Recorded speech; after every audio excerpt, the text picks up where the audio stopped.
আসসালামু আলাইকুম। Funny video তৈরি করেন কন্টেন্ট ক্রিয়েটর আলামিন, যিনি বিভিন্ন সময় রিক্সি ভিডিওগুলো বানান।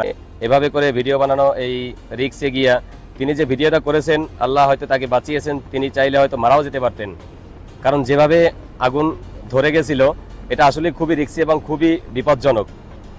কন্টেন্ট ক্রিয়েশন যারা করেন, ফানি ভিডিও যারা তৈরি করেন, আশা করি তারা কখনোই এইরকম রিস্ক নেবেন না, এইরকম দুঃসাহস দেখাবেন না। এরকম দুঃসাহস কখনোই কারো দেখানো উচিত না, যেটা আসলে তার জীবনকে ঝুঁকির মধ্যে ফেলবে, যেটা তার নিরাপত্তাহীনতার কারণ হবে। এই ধরনের ভিডিও কখনোই কেউ বানাবেন না। পেট্রোল দিয়ে ভিডিও বানানো এটা কখনোই উচিত না। পেট্রোল দিয়ে কোনো জাতীয় কোনো ফান করা উচিত না। আসলে এই জাতীয় কাজগুলো কখনোই কেউ করবেন না, এটা কারোই করা উচিত না। এটা আসলেই খুবই রিক্সি, খুবই এটা ভয়ঙ্কর। আলামিনকে দেখে হলেও বাকি যারা আছেন তারা শিক্ষা নেবেন। শীতের মধ্যে অনেকেই দেখছি আমরা যে পেট্রোল দিয়ে ভিডিও বানাতে। এই কাজগুলো ভুলেও আর কেউ করবেন না আশা করি। ধন্যবাদ। ভিডিওটি ভালো লাগলে শেয়ার করে দিবেন।